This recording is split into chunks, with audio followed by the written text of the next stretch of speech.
아멘. 우리가 믿는 하나님이 창조주시고 만왕의 왕이심을 믿습니다.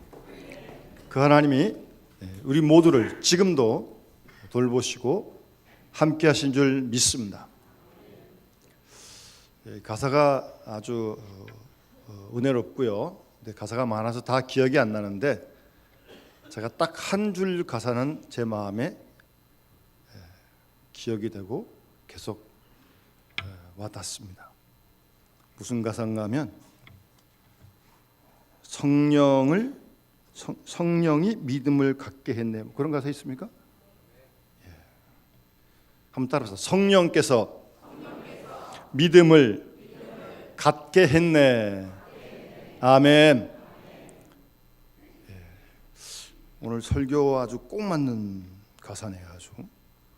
예. 성령께서 믿음을 갖게 했습니다. 여러분, 오늘 본문에 요한복음 기자 요한이 이제 마지막 결론 부분에 와서 예수께서 제 아들 앞에서 이 책에 기록되지 아니한 다른 표적도 많이 행했다. 그렇지 않겠습니까? 성경에 기록된 기적만 행하신 게 아니라 이보다 훨씬 더 많은 기적을 행하셨죠. 그래서 그 21장 끝에 보시면 예수께서 행하신 일이 이 외에도 많으니 만일 낱낱이 기록된다면 이 세상이라도 그 기록된 책을 두기에 부족할 줄 아노라 그랬습니다. 조금 과장이 됐긴 했지만 그러니까 예수님이 행하신 거 이거 지금 기록된 거 말고도 굉장히 많은데 그거를 낱낱이 기록해 둔다면 그 기록한 책을 이 세상에도 다 못 두겠다. 너무나 많아서. 믿음이 좋아서 아무도 안 놀라시네요. 아주. 그렇게 다 기록한다면 그렇게 많다는 거예요. 근데 그 중에서 이제 딱 압축을 해서 이제 마가, 마태, 누가, 요한 이제 이렇게 기록을 한 거거든요. 생각해 보세요. 예수님께서 공생에 3년을 지내셨는데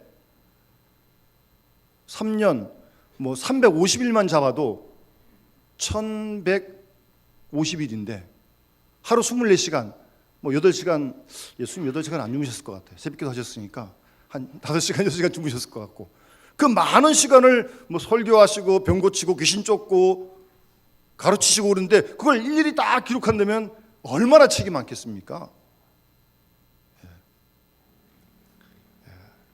그렇게 많은데 이렇게 좀 압축했다. 이제 그런 말씀을 하면서 중요한 건 또 31절 말씀이에요. 그럼 이렇게 요약해서 기록한 이유가 뭐냐? 오늘 본문에요. 너희로 예수께서 하나님의 아들 그리스도 메시아 구주이심을 믿게 하려 합니다. 예, 믿게 하기 위해서 이 복음서를 기록했다는 거예요. 이보다 훨씬 더 많은데 일단 요만큼 기록했다는 겁니다. 믿게 하기 위해서요. 그 다음 믿어서 그 이름 예수의 이름을 힘입어 생명을 얻게 하려 합니다. 이렇게 요한복음을 기록한 목적을 분명하게 밝히고 있습니다. 요 말씀은 비록 요한이 이 말씀을 기록했지만 요한복음만 아니라 넓게 확대해 보면 성경 말씀을 우리에게 기록해서 전해준 신구약 모든 말씀도 사실은 하나님을 예수 그리스도를 구주로 믿게 하기 위해서 이 말씀을 그렇게 준 거 아니겠습니까? 그렇습니까? 안 그렇습니까? 저는 우리 교인들이 아무 대답을 하면 전적으로 그렇습니다라고 동의한다고 믿겠습니다. 꿀떡같이 믿겠습니다. 그러니까 대답 안 하셔도 됩니다.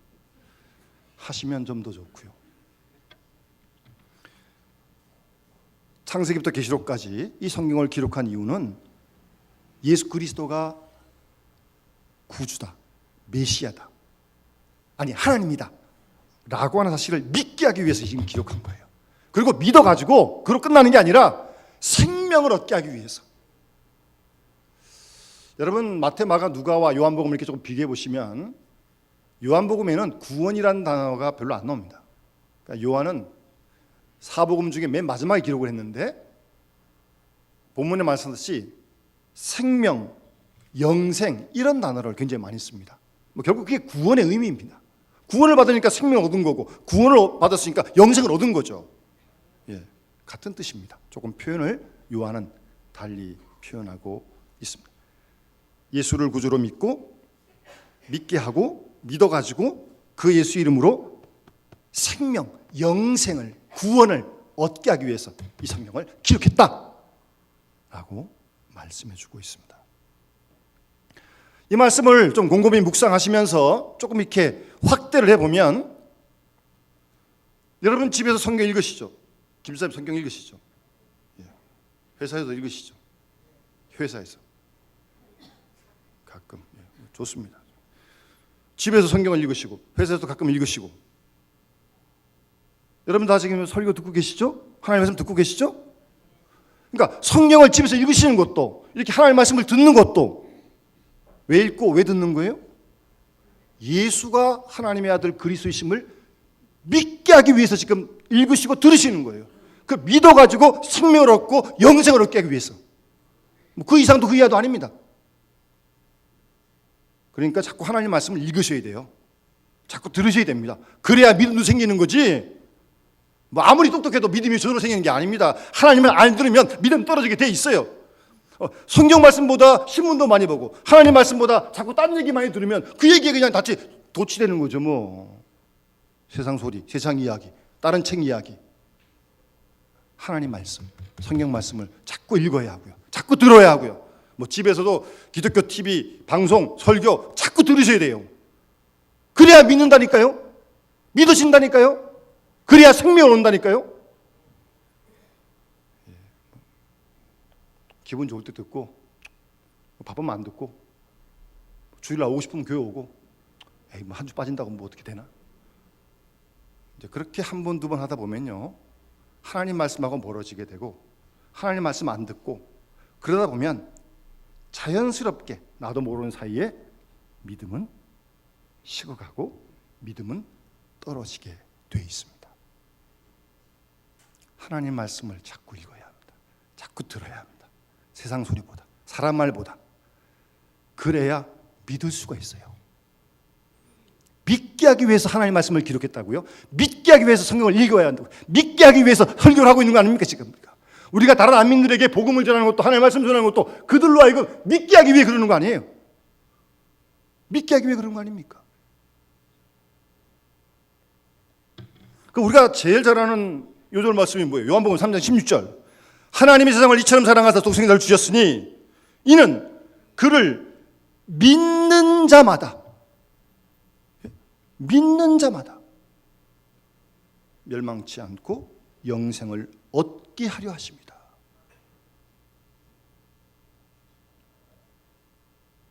하나님은 하나님의 아들 예수 그리스도를 십자가에 못 박아 죽게 하기 위해서 이 땅에 보내주셨는데, 그 예수를 믿는 자마다 멸망하지 않아요. 믿는 자가 영생을 얻어요.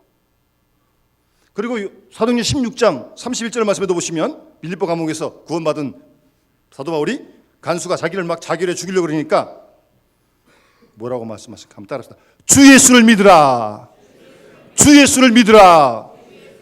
그리하면 너와 내 집이 구원을 얻으리라. 아멘. 잘하는 요절 중요한 말씀 아닙니까? 주 예수를 믿어야 돼요. 예수를 믿어야 돼요. 그래야 구원을 받아요. 그래야 생명을 얻어요. 그래야 영생을 얻어요. 다른 방법은 없습니다. 믿어야 합니다. 믿는다는 게 얼마나 중요한지 모릅니다. 믿어도 되고 안 믿어도 되는 게 아니라, 믿으면 구원을 받고 믿으면 생명을 얻고 믿지 않으면 멸망을 당하고 지옥 가고 분명합니다. 믿어야 합니다. 믿는다는 게 참 중요한 일입니다. 아주 중요한 일입니다. 무슨 뭐 액세서리 하나 붙였다 뗐다 하듯이 그냥 가지면 되고 안 가지면 뭐 없는 거 막 그런 게 아니에요. 믿지 않으면 구원을 받을 길이 없어요. 영생을, 생명을 얻을 길이 없어요. 믿어야 돼요. 그만큼 중요하고 정말 중요한 것이 믿음이고 믿는다는 것입니다. 그런데 문제는 도대체 믿는다는 게 뭐냐? 우리도 하나님 다 믿고 있어요. 예수님 다 믿고 있습니다. 이제 예배를 드리는 거 아니겠어요? 근데 이제 우리가 요즘 이 세상에 이 믿지 못할 일들이 사람들이 많이 있어요. 믿고 뭘 꽂았는데 안 갚아요. 떼먹어요. 예? 꿀떡같이 믿었는데 이렇게 세상 속에서 뭐 배신을 당하다 보니까 사람 믿지 않아요. 그래서 뭐 그런 재미난 얘기가 있잖아요. 이 세상에 믿을, 제가 그냥 사람이라고 하겠습니다. 믿을 사람 하나도 없다. 부모도 안 믿는데.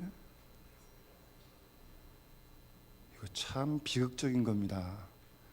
이 세상에 이렇게 수십억이 있는데 믿을 사람이 아무도 없다니요. 참 불행한 거 아니에요? 근데 그런 지경이 되다 보니까 이게 더 큰 문제는 하나님께 대한 믿음도 사람을 안 믿다 보니까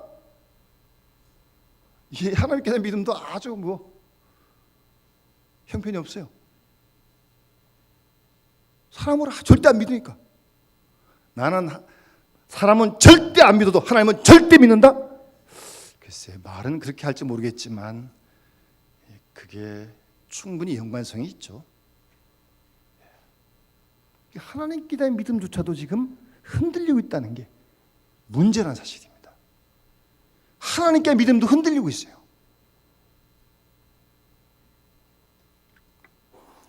한번 여러분들의 믿음 한번 이 시간, 짧은 시간 좀 한번 점검을 한번 해보시기 바랍니다.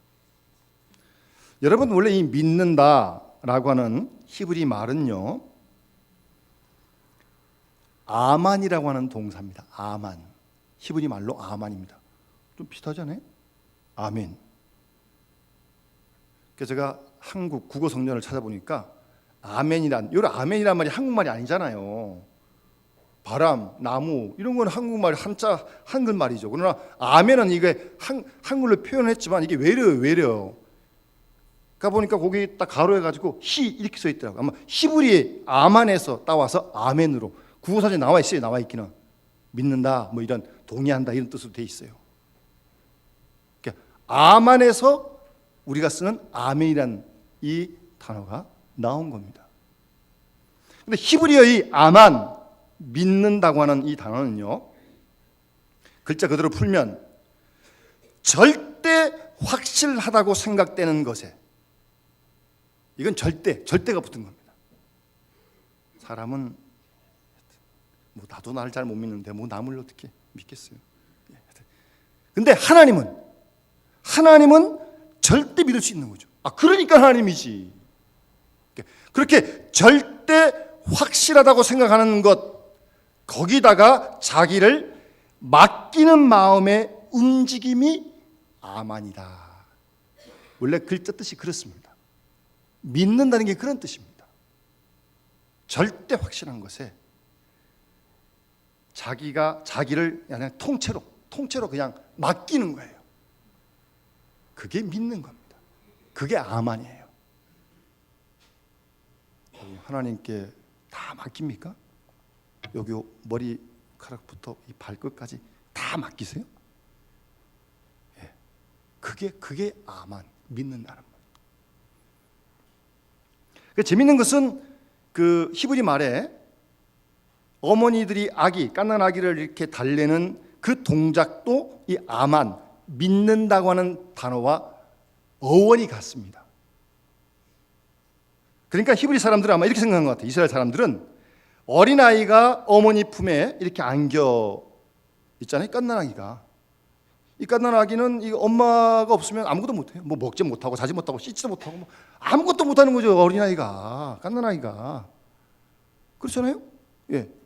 그처럼 어린아이가 어머니 품에 안겨서 안심하고 그냥 새근새근 잠을 푹 자고 있는, 예, 그런 아기의 모습.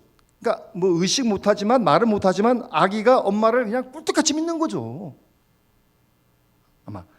그런 마음도 믿는 것과 같다. 아마 그래서 어원도 아만 믿는다 같은 어원을 쓰고 있다는 말입니다. 제가 한 오래전에 지리산에 우리 성도들과 함께 전도하러 선교하러 간 적이 있습니다. 지금 지리산은 많이 개발됐지만 그 당시만 해도 정말 지리산은 산골짜기입니다. 버스가 하루에 뭐 한 3번, 4번 들어올 정도니까요. 그리고 이 골짜기 가는 길에 이쪽 이렇게 중간중간에 마을이 있는데 이 마을하고 이 마을은 아주 가까운데 이렇게 돌아와야 되니까 서로 누군지 사는지 몰라요. 뭐 그 정도로 왕래가 없던 그 당시에 농촌 선교활동을 갔는데 청년들과 함께 그딸이 아마 장날이었던 모양이에요. 그 버스 뭐 지금은 좌석 그런 것도 없어요. 그냥 입석 버스에 그냥 10,000원이 10,000원. 장날이니까 오죽했겠어요. 근데 웬 애기 엄마가 아기를 안고 탄 거예요. 사람이 막 서가지고 막 이렇게 밀고 저렇게 밀고 막 그러고 있는데 뭐 비켜줄 자리도 없어요. 자리도 몇 개 없으니까. 지금 뭐 노약자석 딱 돼 있지만 그런 거 없어요. 근데 엄마가 이렇게 막 밀리면서 사람이 막 확 가득 찼는데 10,000원 버스에 이렇게 아기를 안고 있는데 이 아기는요, 이 갓난 아기는 뭐 한 몇 개월 됐겠나요? 이야, 10,000원 버스인지 뭐 밀리는지 뭐 아는지 시끄러운지 아무런 관계 없어요. 그래서 엄마 품에 아마 저리들 금방 먹은 것 같아요. 그냥 포만감에 그냥 차가지고 그냥 얼굴에 그냥 뽀얗게가지고 그냥 아주 잠을 드럭드럭 자고 있더라고요. 뭐 시끄럽든지 사람 많든지 뭐 그런 거 아무런 관계 없어요. 엄마 품의 아기는요 아무런 근심 걱정이 없어요. 밥만 먹여주면 저만 먹여주면 혼자서 그냥 잠 잘 자는 거예요. 그 얼굴에 써 있잖아요. 갓난 아기가. 여러분 그게 믿는 겁니다. 그게 믿는 거예요. 하나님을 믿는 게 그렇게 믿는 거라니까요. 근데 우리 이제 머리가 똑똑해가지고 요건 안 돼. 요건 하나님께 맡길 게 아니고 그건 내가 해야 된다. 자기가 다 정리해가지고 맡긴다고 해놓고 무슨 맡기면 맡겨. 자기가 다 하려고 그래. 자기가 근심하고 걱정하고 뭐 이렇게 잘 되면 또 안 되면 또 이렇게 뭐 불평하고 원망하고 낙심하고 절망하고 한마디로 하나님께 잘 못 맡긴 거죠. 다 맡기지 못하는 거죠. 요만큼 딱 발 빼가지고 얼마든지 도망갈 준비하고 있고. 여러분 믿음 한번 점검해 보세요. 정말 하나님을 어린아이가 엄마 품에 있는 그런 마음으로 하나님을 정말 믿고 있는지, 정말 우리 모든 걸 다 앞으로 미래까지 맡기고 하나님을 믿고 있는지 한번 우리 스스로 잘 물어봐야 합니다. 점검해 봐야 합니다.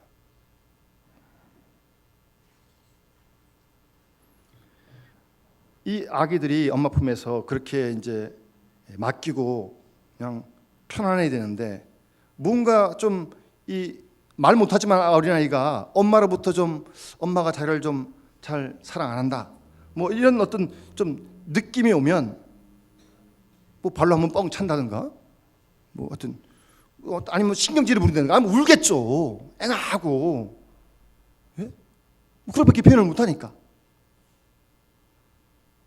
뭔가 자기를 사랑해주는 엄마의 사랑에 이상을 느낄 때 아이들이 그런 반응을 하는 겁니다.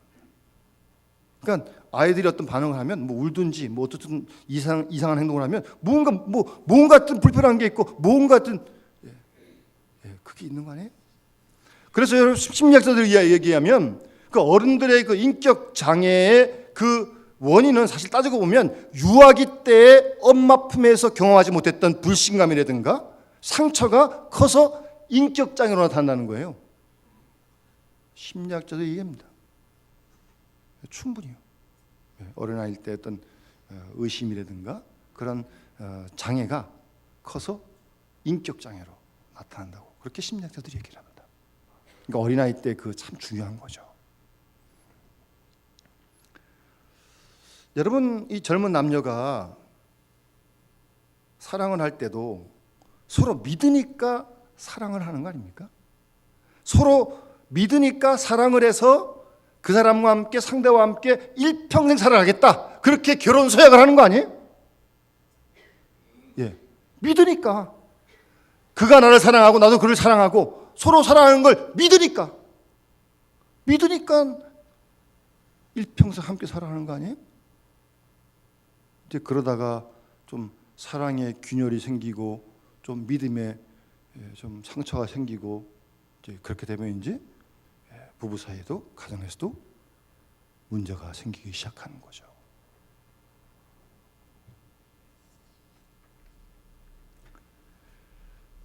여러분 우리가 이렇게 믿을 때 어린아이가 엄마 품에 있는 것처럼 완전히 정말 내 맡기고 믿을 때 우리는 그렇게 믿는 그분에게 우리 자신들을 완전히 무방비 상태로 무장해제를 하고 완전히 오픈할 수가 있습니다. 이게 무슨 비밀이 있는데도 친구한테 요거는 말하지 말아야지, 요것만큼만 얘기를 해줘야지, 꼭 그만큼 못 믿는 거예요. 이거는 만약에 그 친구 믿는다면 하나부터 열까지 다 얘기하는데 아직 그렇게 못 믿어요. 그러니까 요만큼만 딱 얘기해 주세요. 요만큼만. 못 믿어서 그런 거예요. 이거 정말 그 상대를 믿는다면 자기 마음을 완전히 오픈해 가지고 완전히 무방비 상태로 자신을 내어놓는 거죠. 경계도 풀고 마음의 긴장도 풀고 마음의 모든 벽도 다 헐어버리고 믿으니까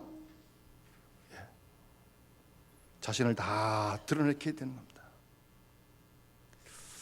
그 속에서 진실한 만남이 이루어지는 거죠. 여러분 그런 사람이 있으면, 그런 친구 있으면 얼마나 좋습니까? 여러분 그런 친구들이 있어요?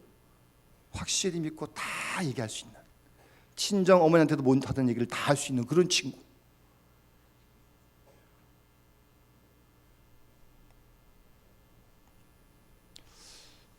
혹시 없으시다면 하나님께는 다 하세요. 그런 친구 있는 게 참 좋은데 하나님께는 우리가 그 하나님을 믿으니까 하나님께 무슨 얘기를 못하겠습니까? 얘기 안 해도 다 아시는데 하나님이 뭘 숨기긴 하나님께. 하나님 뭘 모르시겠어요. 아예 마음 확 여시고 믿고 다 하나님께 그냥 다. 그게 믿는 거예요. 그럴 때 정말 하나님과의 진정한 교통이 이루어지는 것입니다. 내가 어떤 얘기라도 그가 다 들어줄 것이고 그분은 나를 절대 배반하지 않을 것이라고 하는 그런 분명한 믿음을 가지고 나아가는 것이 신앙생활이고, 또 그런 믿음을 가진 사람이라야 세상을 향해서도 그렇게 마음 열고 나갈 수 있죠. 하나님께도 못하는데 무슨 사람에게 세상에 나가겠어요. 참 그러니 이 사회가 참 힘들어지는 거죠. 뭐 이름 알고 얼굴 알고 악수 이렇게 한번 하고 무슨 뭐 밥 한번 먹었다고 뭐 아는 겁니까? 그게 딱 이렇게 뭐 여기서 가면을 쓰고 그냥 딱 이렇게, 그거 아니에요. 믿지 못하는 거예요 아직도. 여러분 정말 우리 하나님을 믿는다 할 때 다 정말 완전 무장하지 않는 겁니다. 그분에게 다 쏟아놓고 기쁜 일인데 뭐 안타까움인데 뭐든지 다, 그것이 하나님을 믿는 것입니다. 그게 믿는 것인데, 그게 믿음인데 문제는 그 믿음이 오락가락 한다는 겁니다. 그래도 교회 있을 때 예배 드릴 때는 그래도 좀 믿죠. 하나님 말씀 듣고 있는데 지금 그래도. 근데 어떻게 좀 예배 마치고 이게 교회 방문 나가면 그때부터는 탁 이렇게 경계를 세워가지고 자 조심해야지 이제부터. 세상에 나갔다가 그냥 막.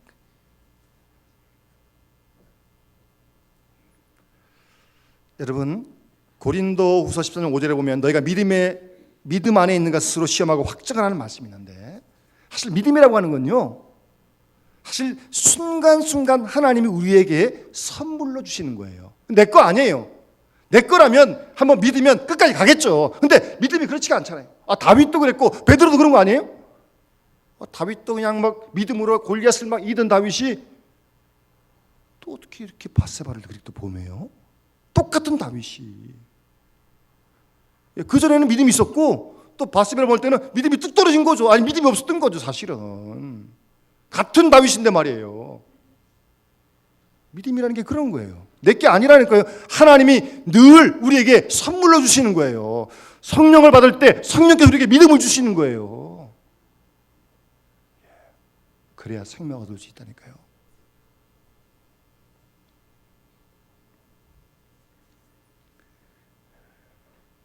믿음은 하나님께서 우리에게 주시는 선물이에요. 선물. 선물이기 때문에 이 믿음을 잘 관리를 해야 돼요. 뭐 믿음을 내가 가지고 있다 생각을 하고 있는데 보면 생각만 있지 믿음의 행동이 없어요. 여러분, 믿는다고 하는 건요, 얼마든지 흔들릴 수가 있어요. 우리가 약한 인간이기 때문에. 그래서 그 하나님이 선물로 주신 믿음을 순간순간 잘 관리를 해야 돼요. 그래야 믿음을 지킬 수 있지. 뭐 어느새 한번 뭐 내가 오래 믿었다고 무슨 직분이 있다고 그렇다고 믿음이 뭐 그렇지 않습니다. 하나님께서 공평하신데요. 여러분, 사도신경을 왜 매주일마다 고백합니까? 왜 사도신경을 새벽마다 고백합니까? 다 알고 있는데. 알고 있는 내용을 내가 믿습니다. 하나님 이런 분, 예수님 이런 분, 성령님 이런 분, 부활을, 영생을 내가 믿습니다라고 순간순간 고백을 하는 거예요. 지금 이 순간에요. 내일 또 고백해야 되고 다음 주 또 고백해야 되는 거예요. 믿음은 지식이 아니에요. 순간순간 믿음을 확인하고 확증해야 돼요. 믿음 위에 서 있어야 돼요. 그렇지 않으면 얼마든지 믿음에서 벗어날 수 있어요. 누가복음 17장에 보면 예수님의 제자들이 예수님께 와서 믿음을 더해달라고 이렇게 부탁을 하거든요. 그러니까 믿음이 중요한 걸 알았어요. 근데 믿음이 더해달라는 게 뭐예요? 나 믿음 이만큼 가지고 있는데 좀 더 달라는 거예요. 좀 더 달라는 거예요. 그런 표현 아니에요? 더 해달라고 그러니까. 근데 예수님께서는 대답하실 때 이렇게 대답하십니다. 너에게 겨자씨 하늘 만한 믿음이 있었더라면 뽕나무더러 뿌리가 뽑혀가지고 바다에 심기우라 해서도 그대로 됐을 거라는 거예요. 겨자씨 좁쌀만 하다니까요. 겨자씨는요. 그러니까 제자들은 양쪽으로 더 달라 그러는데 주님은 양쪽으로 대답하지 않고 질적으로 대답하시는 거예요. 질적으로. 겨자씨 쪽 요만큼만 있어도 믿음의 유무가 문제입니다. 아시겠어요? 믿음을 가지고 있느냐 없느냐 그 문제지 양적인 문제가 아니라는 거예요. 우리가 이런 생각을 잘하고 자신의 믿음을 잘 점검해야 됩니다. 늘 믿음 위에 서 있어야 돼요.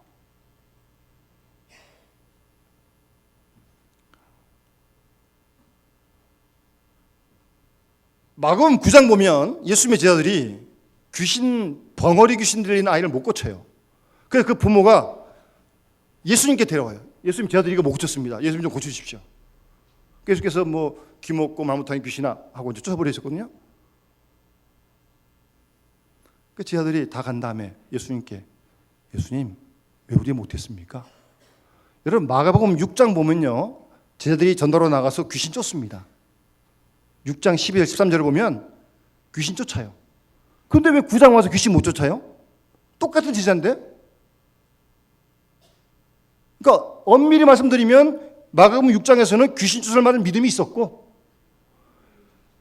왠지 모르지만 마가복음 9장에서는 귀신 쫓을 믿음이 없었던 거예요. 그러니까 6장에서 했으니까 9장에서 될 줄 알고 이 귀신 나가라 그랬겠죠. 나가긴 그냥 귀신이 그냥 제자들 덜러붙어가지고 그냥 아주 막 참기만 톡톡이 당한 거죠. 그러니까 부끄러워가지고 다 간 다음에 왜 우리 안 됐습니까? 예수님께서 9장 29절에 뭐라고 말씀하십니까? 기도 외에는